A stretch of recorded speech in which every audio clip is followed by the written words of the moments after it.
They buried me in the water and I came out new.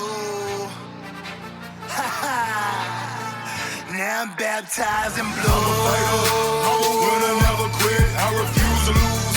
I got heart and I got grit. See, I'm a warrior that's been baptized in blue. I'm a warrior that's been baptized in blue. I'm a fighter, never winner, never quit. I refuse to lose. I got heart and I got grit. See, I'm a warrior that's been baptized in blue. I'm a warrior that's been baptized in blue. Welcome to the Changing the Culture podcast with your host, me, Autumn Clifford. This is the only self-help podcast hosted by a female cop. I want to welcome you. If you loved that intro, then I want you to go to the end of my podcast and make sure you listen to that music, that tune. It's called Baptized in Blue by One Time Music. He's a fellow police officer. You can find him anywhere you can listen to music. He's amazing. I'm really excited to have you here. I hope that you enjoy this podcast episode as much as I enjoyed making it for you. Danielle, I'm so excited to finally have you on the podcast. Can you please introduce yourself to Sheepdog Nation? Yes. Hi, everybody. My name is Danielle Ta'Shae. I am an ex-police officer with the Atlanta Police Department.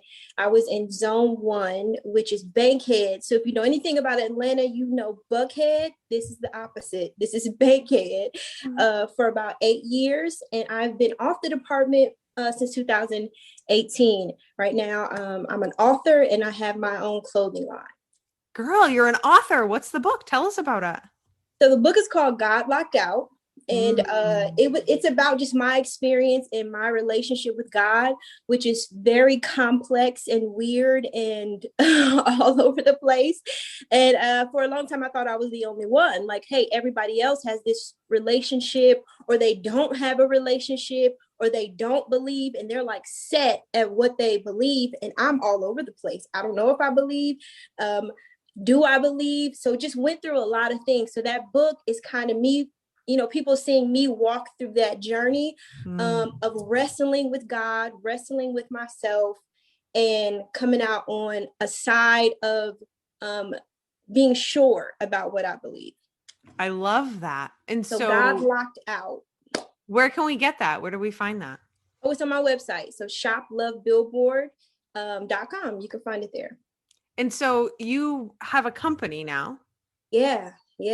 Called Lovebillboard? Lovebillboard, yes. So it's called Lovebillboard. So a little bit about that. When I left the department, I went through depression. Not when I did I leave yet? Somewhere around that time, I was going through depression, like a deep depression. Yeah. And I went through depression in 2008. So this was in 2018. In 2008, while I was going through that depression, I went to the doctors, I got on the medication, everything that you know you're supposed to do when you feel depressed. In 2018, I had built a relationship with God and got stronger in my faith.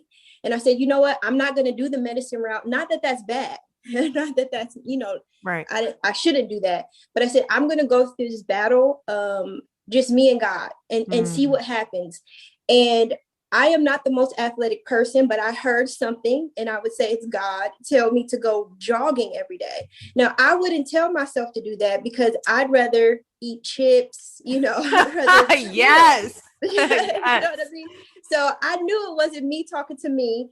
I knew it wasn't the enemy, the devil talking to me, because he's not going to tell me to do nothing to be healthy, right? Right. So this must be God, right? Mm-hmm. So I went jogging every single day, and I would see these random billboards like Delta or like Tire Plus, and it would say things like, "We got you," or just around the corner, but it would make sense and it would inspire me in like a spiritual way, but it would be these random signs. So anyway, that last day he told me to run, I get back in my apartment, collapse on the floor. Like I said, I was in a deep depression. And he said, you remember those signs that I showed you? I need you to start a company and put on these t-shirts signs for other people, because other people are looking for signs too. I want you to turn people into walking billboards of love, faith, and hope. That's it. Love, faith, and hope, because that's all who I am. I'm not about, you know, am I this color? Am I that color? No, I'm about love. I'm about faith, and I'm about hope. So I start putting those things on the shirt, and Love Billboard kind of blew up. under my feet. So tell me about that. Like, what happened? Yeah. So again, like I said, I was going through that depression, and 2020 hit. And this is before coronavirus, right? So 2020 hit, and God was like, okay, I gave you this in 2018. Let's make this happen. So I had the prototype. I had the shirt, just one shirt, you guys. I bought this one shirt for $4.50. I designed it on a friend's Cricut machine, if you know what a Cricut machine is. Yes. I designed it on a friend. I'm just listening like, God, okay, you told me to leave the department, and we can get to that. But what am I going to do now? Like I like fighting. I like, you know what I mean? Like, yeah, I like, what am I going to do? So he said, put this shirt out. So I put the shirt out, and then coronavirus hit. And I'm like, how am I going to sell clothes in a pandemic? That shirt was $4.50, and we're almost to $100,000 our first year. Oh my! More money than I've made being a police officer. You know what I mean? Hell yeah. And God is like, I told you, I got you. You know, and I'm telling y'all, every month I'm like, oh my goodness, we got rent. we made rent. We got the car note. The lights are still on, and in the pandemic. So that was just this testament to me. Like, okay, when I heard God say, leave the department, I heard right. That's amazing. And so, and what I love, so tell everybody where to go find it, because I bet everybody right now needs to go on Instagram. So where do we go? So it's shoplovebillboard.com, or you can go to my page and it's a link there. We have Love Billboard, so just the word Love Billboard on Instagram, or me, Danielle Ta'Shae, on Instagram. I love it. And so here I am the other day, and I'm scrolling, and I see Eric Thomas, like the hip hop rapper, like the hip hop preacher, the man, the guy who motivated me to get the fuck out of bed when I hit my depression from being on the road. And he's wearing your shirt. Crazy. Amazing. So he hit me up a few years prior, maybe like 2 years prior. He hit me up in a DM, and he said, hey, God's got something for you. Keep pushing. And that was it. And I'm like, oh my God. Like, you know what I mean? Like, who am I, you know? And I'm like, okay. So of course I just kept pushing, because what else am I supposed to do? Yeah. And when Love Billboard came out, I let him know. I said, hey, I got this shirt. I think this is everything that you talk about. And he said, send me 6 of them. And he said, I want them all. Here's my Cash App. He said, you don't even have to pay me. I'm going to pay you. Send me 6 of them. And again, that was that God wink for me. Like, you do what I tell you to do, and I got you. You know, because at first I would look at God like he is just all about restriction. You can't do this. You can't do this. You can't this. You know what I mean? All about restriction. Yes. And when I realized it wasn't restriction, it was protection, just like any parent. You know what I mean? Like, my dad would tell me, like, don't steal the keys to my car, Danielle. And I'm thinking, like, why? You know, why not? I'm like, no, you know. But he was doing it because he loved me. So I had to grow into my relationship with God, to not look at him as only a master or only Lord, but actually a father who is loving and caring. And I had to grow in that, because, you know, at times I was mad at him, because I'm like, I can't live this life. You know, I cuss. You know what I mean? I cuss people out. Whatever. Yeah. And he was like, yeah. He said, and I love you. And I love you. Oh my goodness. See, this is amazing. And here's what I want to say. So I am not what you would consider a Christian. I am somebody, the way that I look at God is I believe like God is love. Definitely believe, right? It's just, it might just look a little different, but here's what I love about what you just said.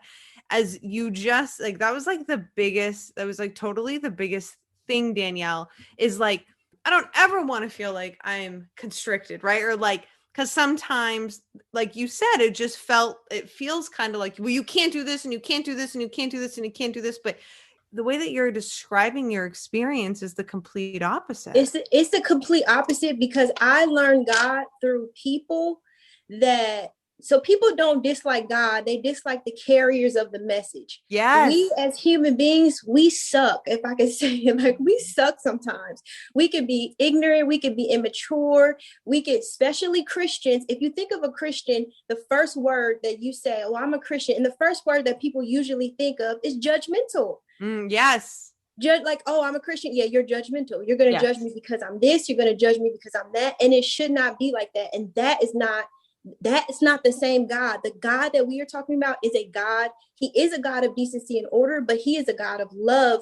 First, he created us just like any parent has a child and they plan that child. They have that child because they want to love them and they want to give them life.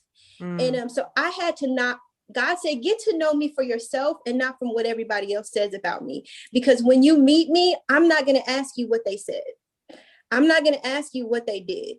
It's going to be this personal relationship with me and you, and you're going to look me in my eyes and I'm going to look you in yours.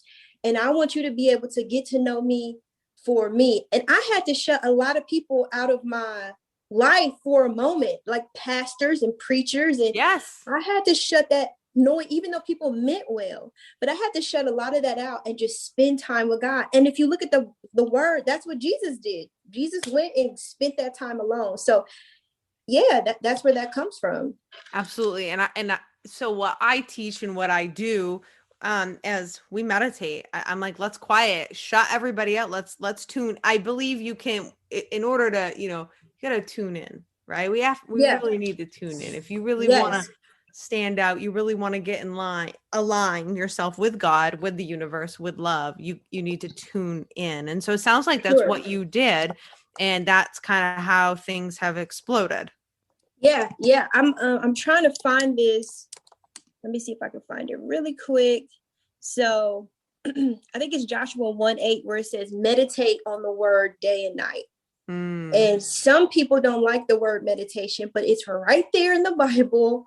He says, meditate on it day and night. And meditate means like right now, I'm just getting over COVID.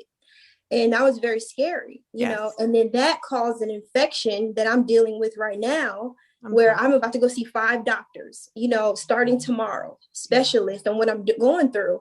And so when he said meditate on his word, I had to meditate on things like, I will never leave you or forsake you. I had to meditate on, I gave you a future and a hope, because if I get on Google gonna tell me I got cancer and I got 3 days to live. Yes. Yeah. You know what I mean? I do. So I had to learn to say, let me go to God first before I go anywhere else, and then measure everything else up to that. I love it. It's beautiful. So thank you. I just want to tell you, so one of my favorite shirts of yours, and I love, is it says, I don't know. So it's the IDK, ask Jesus. And I'm like, yes, I don't know. I love that. It's awesome. Yes. So, yeah. Paul even said that in the word, and Paul was in the scripture, Paul was a murderer.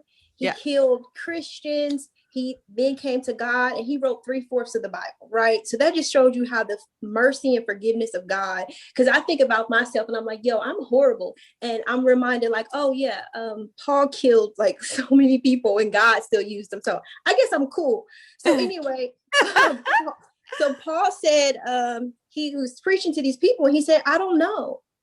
And I think sometimes in Christianity, these pastors, preachers, teachers, and not trying to talk about them in a bad way, but they kind of stand on this pedestal as if people put them on a pedestal as if they know everything. And that's just not true. None of us know really anything. No. You know what I mean? Like none of us really know. And it takes time and growth. And, so when I put that shirt out, it was like, hey, because that's how people feel. Like, I don't know. And it's okay not to know. And it's okay to say, hey, I don't know, because I haven't lived your life. You can only tell me a little bit, but I know God knows. So you talk to him. So that's where that came from. And that's been doing our most popular shirt thus far. I loved it. That one, I loved that shirt. It was a really cool shirt. Thank you. So Danielle, take me back. Now we're going to go back. Okay. But I was just so excited. So I just want to put this out there. So how I found you, I'm going to say, to me, that was God, the universe, because here I am scrolling on social media. And I'm going to be very honest. here's the deal is, so I'm really big about mindset and overcoming, any kind of adversity and persevering and really, breaking through the bullshit, Danielle. Like Yeah. it's really, I'm actually writing a book about it. So that's Is really that what the I'm title? about. Well, it might be, I don't know. I haven't That's a good titled it title. yet. Hey, thanks girl. I appreciate that.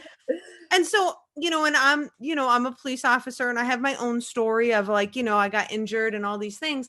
And so like, I started building this, I started feeling like, in your words, I heard God and I'm like, okay, like I need to start this podcast, and the podcast started 3 years ago and I was just bitching. I was like, this is what it's like to actually be a cop. This is what it's like to be a female cop. This is what it's actually like admin sucks. And this is what it like, so I'm like going on and suck. No. yeah. And so anyways, and I've been doing that for the last 3 years. And then I got to be honest with you, I'm getting a little burned out of the negativity. Okay. Because I'm not a negative person. At one time I probably was, but I've really evolved and I've changed. And so I've really lost my oomph about having people on my podcast because I'm tired of the same old fucking conversations. And so here I am scrolling. I have no clue how I found you. I land on your page and it's like, you talked about how you were a cop and then like where you are now. And then I see how successful you are in business. And I'm like, I need to talk to her because you have a story, right? Like, and I want to talk, we're going to get there. We're going to talk about it. And for every first responder listening, the fucking job sucks. Okay. Like, especially now it just does. But the deal is the job isn't life. The job is not God. The job is not bigger than us. And so I can't wait to just kind of dive in and see how like you hit your low, but you didn't let it keep you there. Yeah. And I just really quick, I want to touch on something you said about the negativity. If you are doing the right thing, you should expect adversity. If you're doing if everybody loves you, you have a problem. Yes. Because you are a people pleaser at that point. You're going to conform to what everybody wants to hear. And that's not how it goes. People need to hear. This is why people don't like the Bible or God, because it talks about things it talks about the tough stuff, right? Yeah. So everybody wants to go to other religions or other things where it's just like positive vibes all the time. But that's not life. Life is not positive vibes all the time. So then you'll have somebody doing things and expect these positive vibes. And it's just like, that's unrealistic. So just like, a football game, I'm not a sports person at all, but a football game, basketball game, they come up against adversity, right? And when they get that, when they get there, that's when the work goes in and that's when it becomes a good game. So that's a thing for you to encourage you when that negativity comes, you're like, you know what, I'm doing the right thing. I must be doing the right thing because people are listening. Yes. And even if it's that one person that's like, listen, this girl's changing my life. It's worth all the BS from everybody else who just wants to say something to feel validated in their point. Yeah, so true. And you know what I tell people who are going through that hard time and they're in like other people are shitting on them. I'm like, listen up. Other people only give a shit about like you for 5 minutes and then they're moved on to their next thing that they're all pissed off about. So like, don't sweat it. And they're going to be over it as soon as they're done saying what they just said. They just need to feel that thing, whatever, move on. So beautiful point. That's true.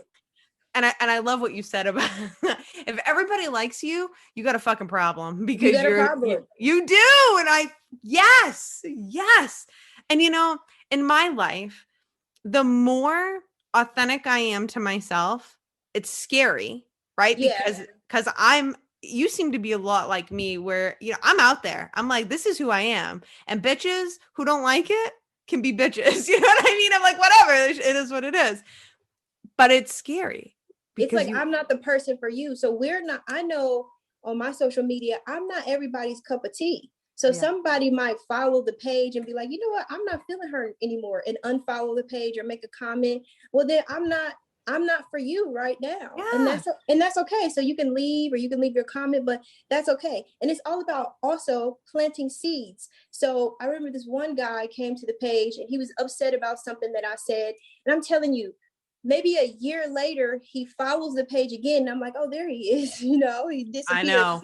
And he says, I'm sorry. He said, what you said was true. What you said, I did experience that. And I thought about you as soon as that happened for me in my life. And I was just upset and I was kind of projecting. And that doesn't usually happen. Those people don't come back. You know what I mean? But It was good that it came back for me because it showed me keep pushing, keep going, no matter who likes it or not. If you are in that truth, if you're walking in that truth, then you got a niche there. Absolutely. And it's not for everybody. So right. You're so right. And it's the best advice. It's the best advice ever, because the more I'm myself, the more I piss the wrong people off, but the more my people love me. That's right. You know what I'm saying? Because you're relatable. You're relatable. That's right. I love that. So Danielle, let's go back. So tell me, let's go back to why you got into policing. I want to hear, let's go right to the beginning. The beginning. Okay. So this DARE officer, do you guys remember DARE? Hell yes. So this DARE officer walks in the classroom and I look at him and I'm like, so I'm from this small little town. So I had this DARE officer walk in the room and I'm looking at him like, oh my goodness, like he has a gun, he has a badge, like he is cool, right? So I'm like, this is what I want to do. And I remember I raised my hand and he said, who all wants to be a police officer? And I raised my hand. I'm literally like the only one who raised my hand. And this boy goes, you can't be a police officer. You look like a teacher. This is what he says to me as a young kid. And I'm thinking like, he said, you don't look like a police officer. So I go home and ask my dad and I'm like, yeah, do you think I'm a police officer? Now my dad is a Black man who has had many run-ins with the police. Like I've actually seen my dad physically fight an officer, like swing on the officer and they fought. And if this would happen in other times, that officer could have killed my dad because my dad swung on him.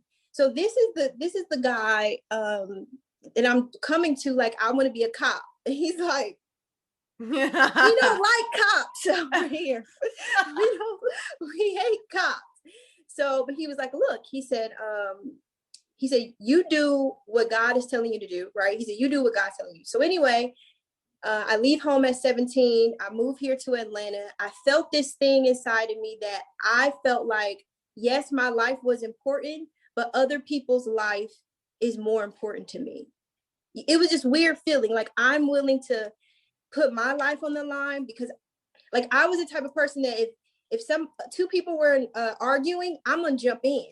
It don't have to have nothing to do with me, but if I see somebody doing somebody else wrong, okay, now you got two people to fight this person because I'm not about to sit here. I don't care who you are. I'm jumping in. So I said, well, how can I do that and get paid? That's what I'm saying. You know what I mean? And then, I went to the Atlanta Police Academy. How was the academy? Ooh, I failed EVOC. EVOC's hard. I failed EVOC. The academy, so I don't know if you know, but Atlanta Police Department got like some award for training by the Obama administration. I think the training was very good. They really taught us hands-on. So they kicked our butt. Like they physically beat us up every day and taught like, hey, the first thing that you go to isn't your gun unless, and you know what I mean? And if you can go hands-on, go hands-on. So it really prepared us once we hit the street to go hands-on, if that makes, not be afraid to go hands-on. That's one thing. Yes.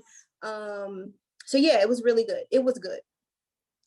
Is that what you consider a gentleman's academy or is it a live-in academy? What do you mean? Like, did you go home every night? Oh yeah, we went home every night. Yep. Yeah. No, I was just wondering because so I'm from Maine and every Maine police officer would go through an 18-week live-in academy. It's just, it's like military. So I can relate to getting my ass kicked and getting smoked at 3 a.m. and, all that shit. My cadre, I stuck out like a sore thumb and there was 60 cadets. And for some reason I stuck out like a sore thumb and my cadre would pull me up in front of everybody at chow time and just, bust my ass about who knows what. I had a female cadre and she was like, Clifford. And I'm like, ma'am, yes, ma'am. And she's like, are you high maintenance? And I'm like, ma'am, yes, ma'am. If I would have said no, she'd have smoked me. She's like, every time I see you, your hair's a different shade.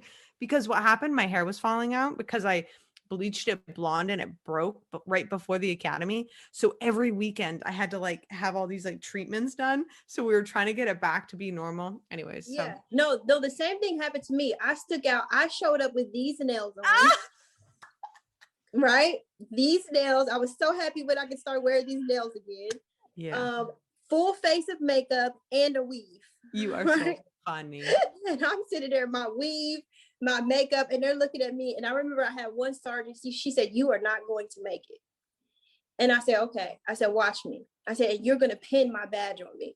That good for you. And I didn't say that until after I finished the academy, and it was time to do that. But I asked her, I said, "Hey, can you pin me, do the ceremony?" Because I wanted to show her, don't judge a book by its cover. That's I right. made it through this academy not only once, but twice, because I got recycled. Yeah, because EVOC. Because EVOC, yeah. EVOC was hard for me too, though. I got to be Yeah. honest. I didn't love So- it. Some people loved it, but I didn't. That wasn't fun for me. So, So- how long were you a police officer? For 8 years. No shit, really? Yeah.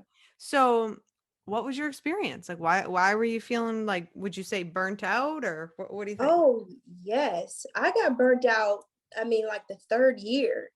It was, we were humping calls. So we're like I said, we're zone 1. It's known to be the worst department. I mean, the worst zone. And it's like, if you get put in zone 1, that's going to be your career. They're not going to take you. You're not going to go anywhere else. You're going to be stuck in that zone because they just don't let people go. Once you're able to make it in that zone, they're like, okay, I got to keep you there. So that's why I stayed there for so long. And it's hard to get out. It was just so tough. Like, as you know, just humping calls, not enough equipment. Our cars are catching on fire because they're old and they're going. It was tough. The calls, it was nothing to have 2 homicides in a day. You know what I mean? Oh yeah, it was nothing, or overdose, or finding people dead in the house, like all the time. Like it was, when we called it a 41. When we got a 41, we were like, oh, finally. Some people are like, I hate 41s, but we were like, look, as long as I don't have to call the medical examiner out here and wait 2 hours for them to come, I'm good. Yeah. So it was very difficult in that way, and emotionally, because, like I said, when I started, I didn't have a relationship with God, and I was struggling. I was also married at the time. I cheated on my husband with an officer, so we ended up getting divorced. Became an alcoholic. Like It was so bad that I would take off everything, the vest, and I would take off as much as I could as soon as I got off work and head straight to the liquor store. Wow. Go home, drink all night by myself, get up in the morning, go to roll call. And one morning, my sergeant was like, "You need to go back home." Obviously, because he smelled the liquor. Like, you need to go back home. But, it was a lot. It was a lot. What do you think you were numbing out, Danielle? All those things, like, cheating on my husband. So my home life was very confusing. He didn't understand, right? Because he wasn't a cop. So I felt like I relate more with this male police officer that I see more than him. Mm-hmm. So I'm like, this is probably who I need to be with, which was wrong. Mm-hmm. And just the stuff that I seen, I felt like me being a cop, I was about to go out here and save the world, y'all. Like I was about to be like the hero. And I got out of here and was like, I'm not making a dent. And this paycheck is $1,000. What the heck? You know what I mean? Like, so I felt like I wasn't making an impact, and I was just being buried. Right. And then I wasn't getting the support from the department. It was just like, you better not stick out. Here's some keys. You better be here. Don't shoot anybody. Don't get shot. And that's basically it. Yeah. Wow. So, it was tough. Do you think that, okay, I've got 2 questions. The first question is do you think that Atlanta, did they prepare you for the emotional toll that you were about to go through?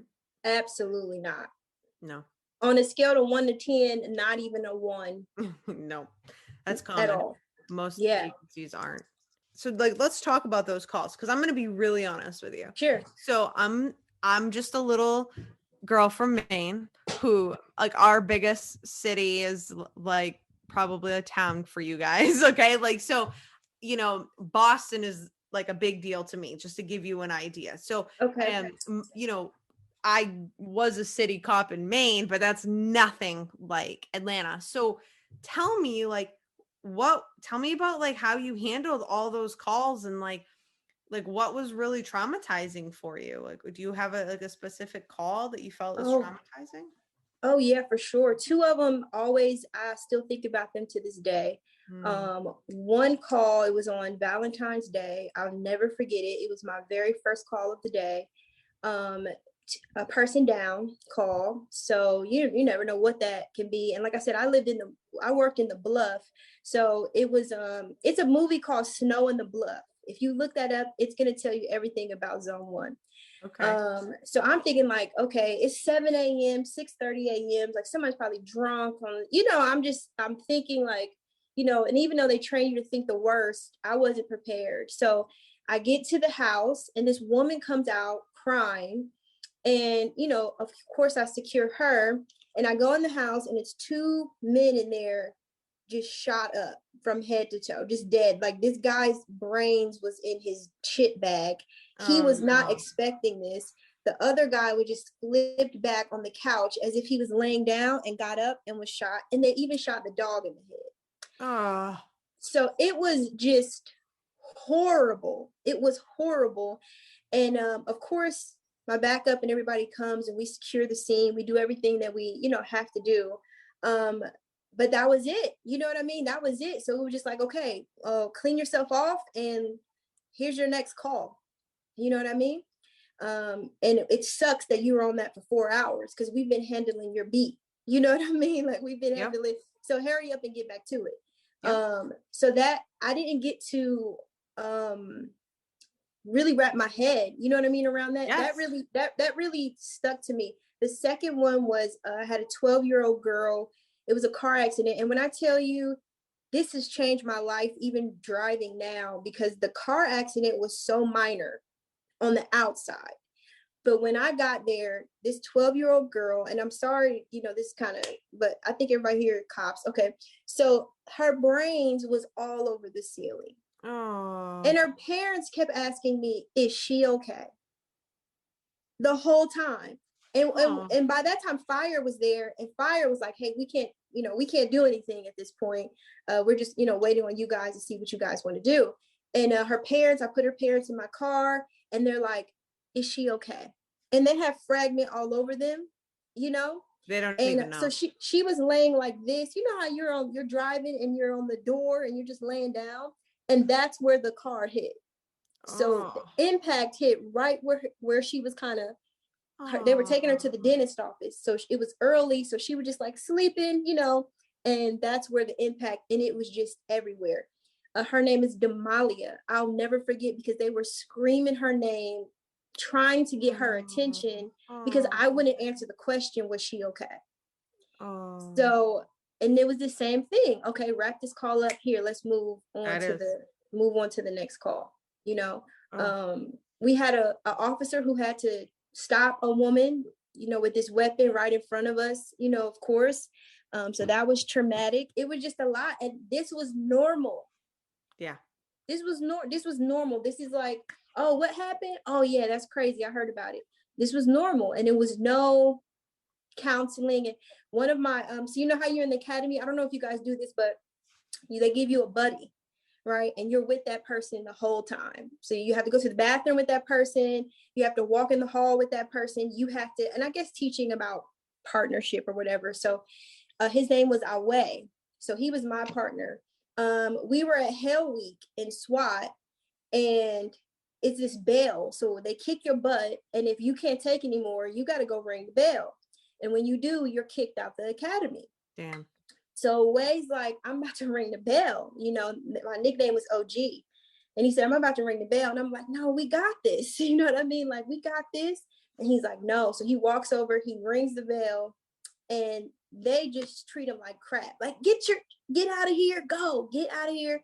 So he leaves. He comes back to the academy that next morning, and everybody's like, what are you doing here? Like, the thing is, if you quit, you're gone.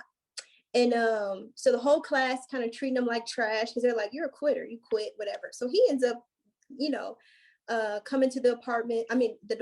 He ends up graduating, coming through the department. This is maybe a year later. So I'm at a Burger King. We call it a 5-9. So we 5-9 together, the little buddy. Oh yeah, the car. Oh yeah. So I pull up, I'm like, what's up? He was zone 4, I'm zone 1, but we had this middle at this Burger King. So I'm like, hey, what's up? How's it going? He's like, yeah, things are crazy. These sergeants are on me. And I'm like, yeah, they on me too, whatever. So we're talking crap about our sergeants. And I got a phone call that night that he shot himself in the head that night. Fuck. With his service weapon. Yeah. And that blew my mind because it showed me that officers, some are more, it just blew my mind. Like I just couldn't, and so they had this meeting where they talked to us about it, but they were just like, we should have just let him quit. We should have just let him quit when we did that. That's on us.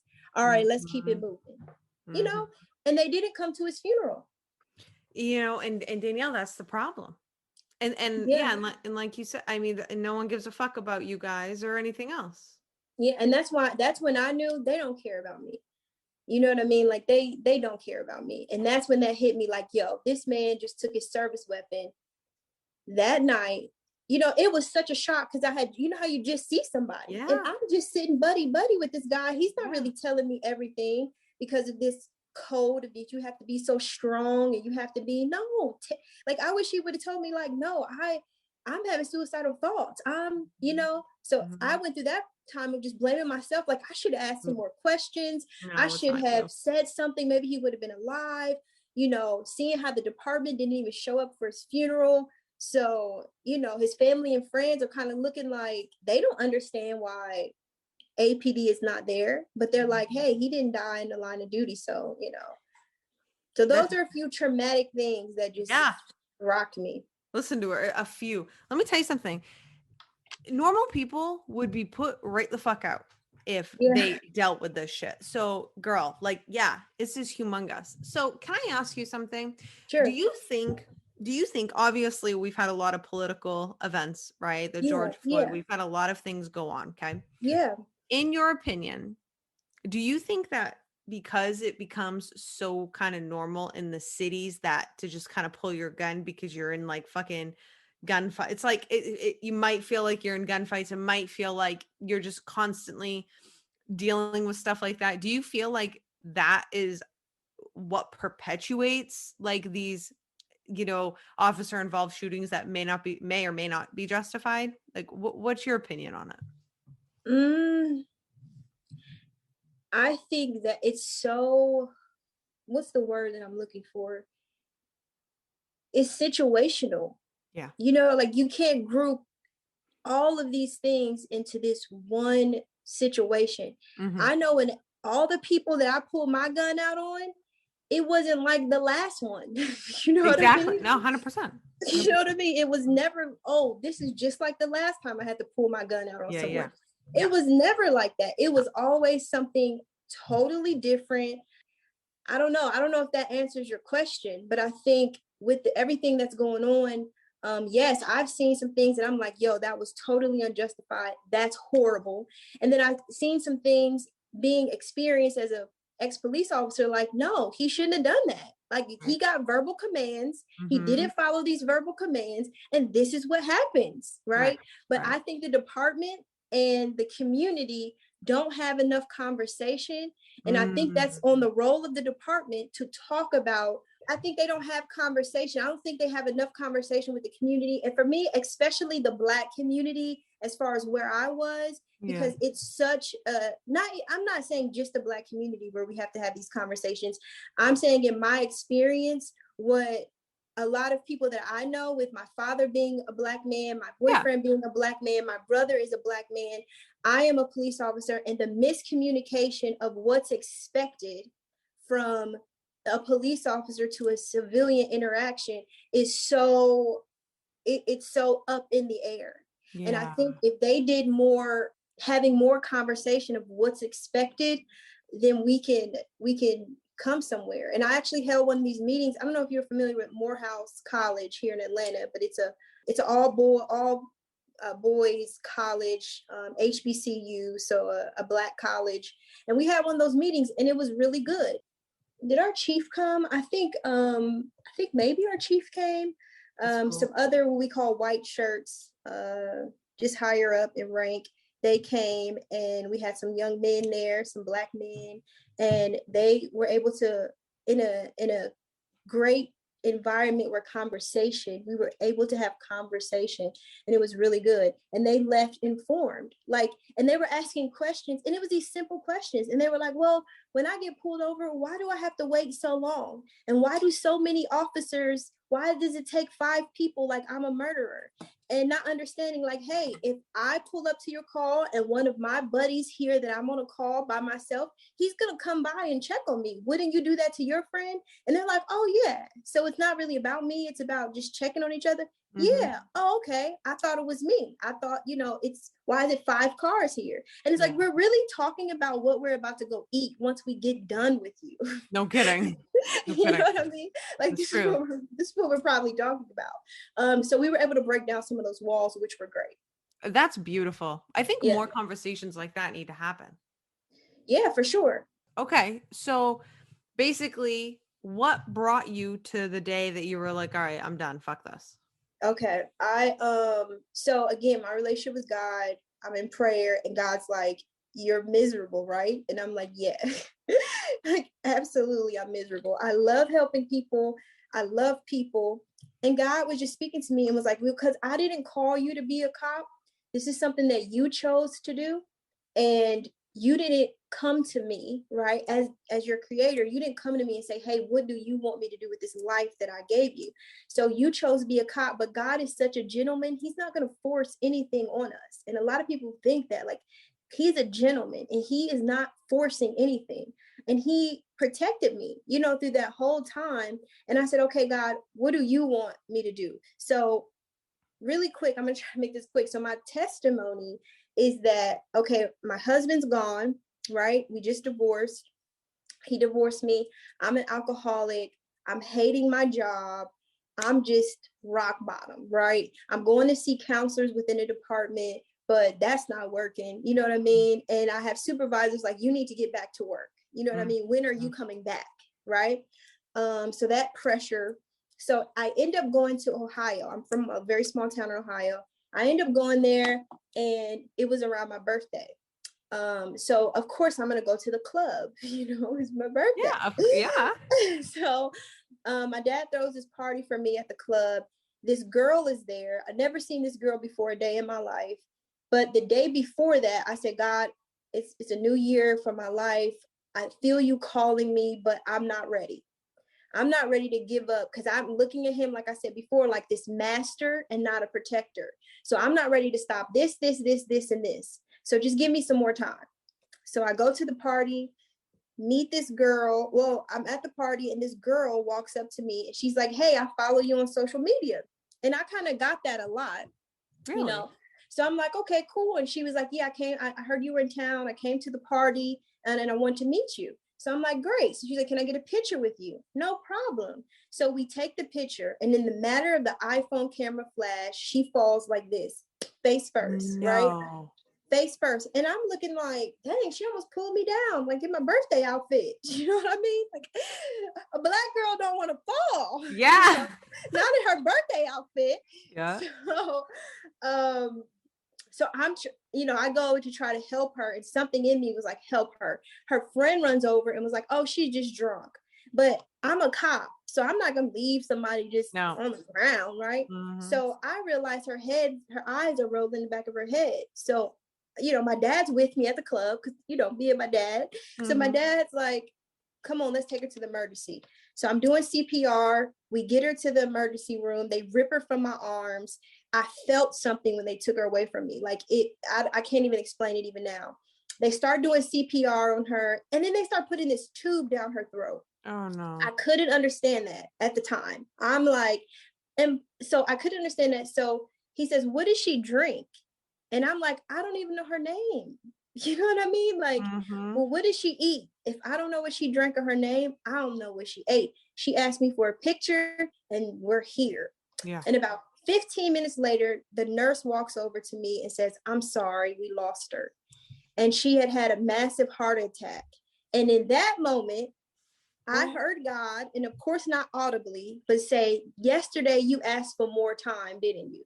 As if the breath in your lungs actually belonged to you. It belongs to me, and I have a job for you to do in this earth. And I saw her die physically, and I died that old self that just felt like I just want to do what I want to do. And in that moment, I said, oh, I got to do what he's telling me to do, and not in fear that he's going to kill me. You know what I mean? It wasn't that, but it was just showing me that I was taking time for granted. You know, I was really taking time as if I'd have tomorrow.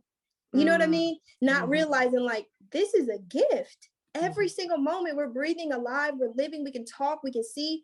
It is a gift. So that changed me. And from that point on, I studied the Bible for about 4 years. I studied the Bible for about 2 to 3 years. And I just hit the ground running. Like, hey, let me tell y'all about Jesus.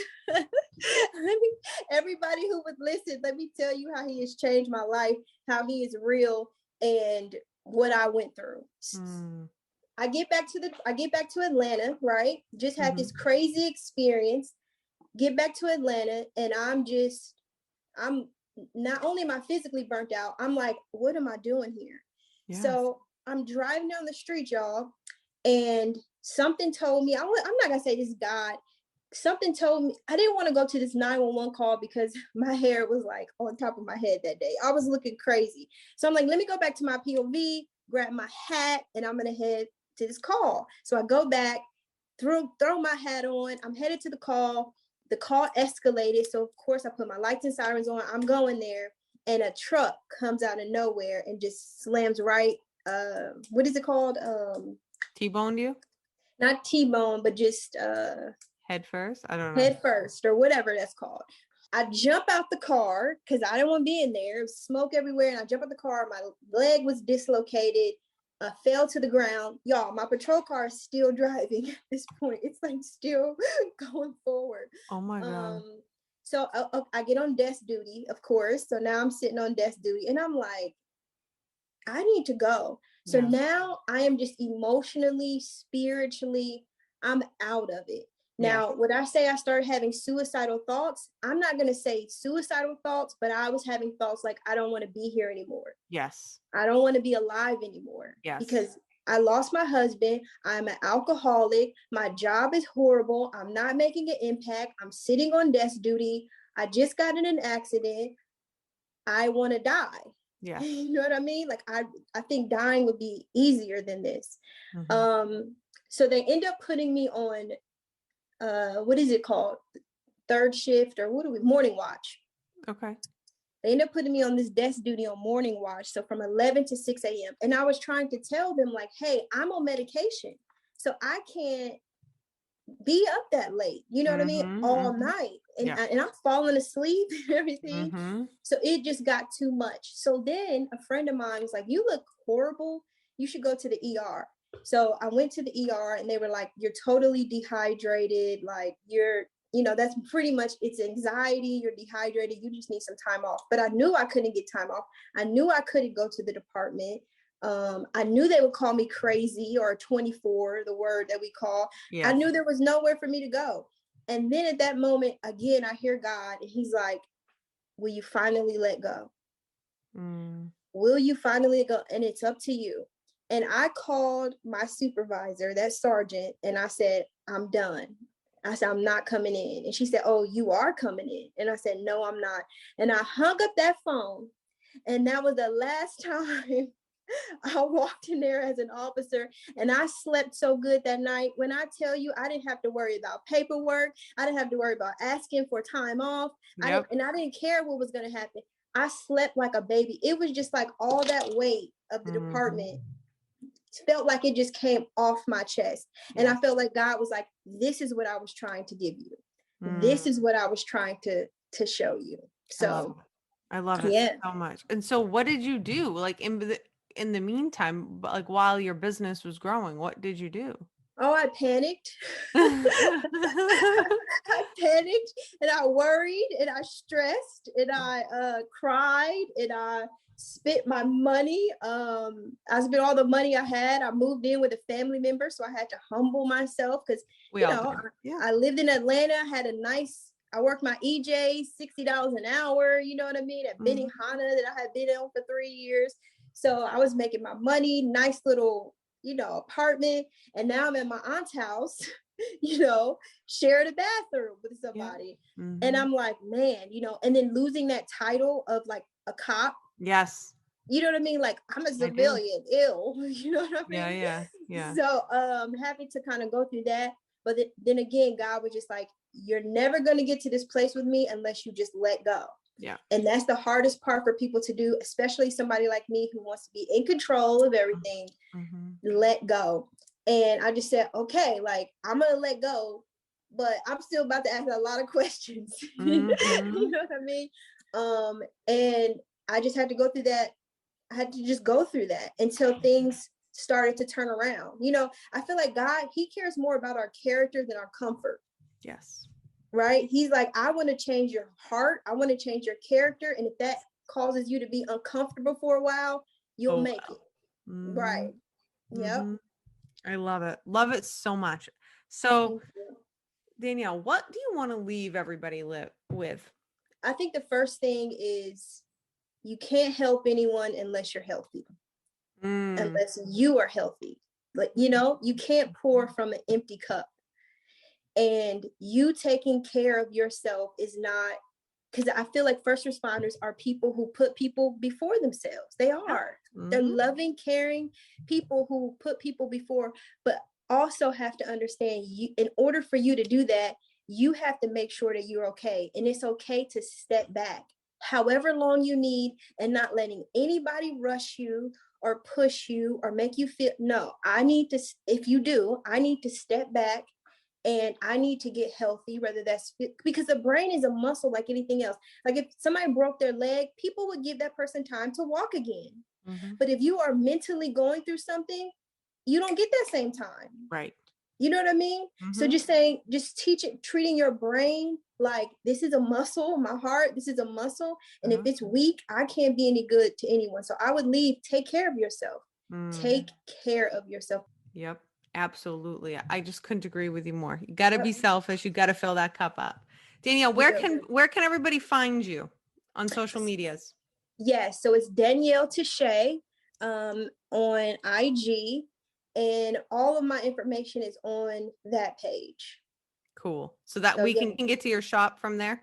Yeah, you can get everywhere. You can DM me, hit me up, anything you want to talk about. Honestly, I'm here. And again, I don't have all the answers because I don't know. Ask Jesus. But I would love to be a listening ear. And it's some stuff that I need help with too. So having a community and having people that we can just lean on one another. The Bible says iron sharpens iron. Yes. And you guys are all iron, and we can sharpen and help one another get through this. I love it. Thank you so much, Danielle, for coming on. This has honestly been one of my favorite episodes that I've done. Thank you. So. Thank you guys too. Thank you guys that are still there, and what you guys are doing. You're so appreciated. Thank you so much. Sheepdog Nation, we'll see you next time. They buried me in the water and I came out new. Now I'm baptized in blue. I'm a winner, never quit. I refuse to lose. I got heart and I got grit. See, I'm a warrior that's been baptized in blue. I'm a warrior that's been baptized in blue. I'm a fighter, never winner, never quit. I refuse to lose. I got heart and I got grit. See, I'm a warrior that's been baptized in blue. I'm a warrior that's been baptized in blue. They bury me in the water in the Holy Ghost. I came out with a badge and gun and a heart that said never run. I signed up for a job you wouldn't dare to do. This ain't no green screen movie, don't compare the two. We look at your actions in the elements and everything relevant. If they line up, prepare to pay the consequence. You do dirt, you get cussed, no no bluff. It's ignorant to think we will shoot with your hands up. If you the police, you feel the world is against you. Like every call you go to, people trying to tempt you. Well, Hail Mary, Hail Mary, Hail Mary. I ride on the devil, I ain't scary, and I ain't worried. You want my life, come take it, it's gonna be a fight. I take you to the light, like Will and Bright. I wouldn't expect you to understand what I do, only the thin blue line, cause they baptized in blue. I'm a fighter, I'm a winner, never quit, I refuse to lose. I got heart and I got grit, see, I'm a warrior that's been baptized in blue. I'm a warrior that's been baptized in blue. I'm a fighter, never winner, never quit, I refuse to lose. I got heart and I got grit, see, I'm a warrior that's been baptized in blue. I'm a warrior that's been baptized in blue. I can't explain the pain when I see a name on the wall. All I feel is rage, put me in a cage, let me brawl. Sometimes I can't help but cry, like why did he die? I know it was him, but it could have been I. What about the kids? What about the spouse? Yeah, now who gon' put food inside them babies' mouth? It's a bigger picture when the officer down. Domino effect, Blue Nation, family, country, and town. The media don't cover us. Well, maybe Fox, cause MSNBC and CNN surely don't care about cops. Politicians more concerned about protecting the legal instead of laying the law down and protecting the people. Let me get off my soapbox before I curse. I don't seen way too many cops riding in hearse. Well, I wouldn't expect you to understand what I do, only the thin blue line, cause they baptized in blue. I'm a fighter, I'm a winner, never quit, I refuse to lose. I got heart and I got grit, see, I'm a warrior that's been baptized in blue. I'm a warrior that's been baptized in blue. I'm a fighter, never winner, never quit, I refuse to lose. I got heart and I got grit, see, I'm a warrior that's been baptized in blue. I'm a warrior that's been baptized in blue. If I'm faced with a mission, I'm gonna complete it. If that means being deleted, I live with the credence. I do this for the combat vets and LEOs. When I'm suited, ready to go, it's either friend or foe. Only Lord knows what my future's in store. I only kill with the hope to see more, so God don't close that door. If I take a life, it's him or me, with the hopes to survive, not bigotry. I go in situations that you cannot imagine, deal with things that you cannot fathom. Know it, but so I'd rather fight for a cause than live for nothing. So when you read my headstone, you know I died for something. You hypersensitive, she complain by justified force. You blame the cops first, that don't work, you blame the courts. But I wouldn't expect you to understand what I do, only the thin blue line, cause they baptized in blue. I'm a fighter, I'm a winner, never quit, I refuse to lose. I got heart and I got grit, see, I'm a warrior that's been baptized in blue. I'm a warrior that's been baptized in blue. I'm a fighter, never winner, never quit, I refuse to lose. I got heart and I got grit, see, I'm a warrior that's been baptized in blue. I'm a warrior that's been baptized in blue.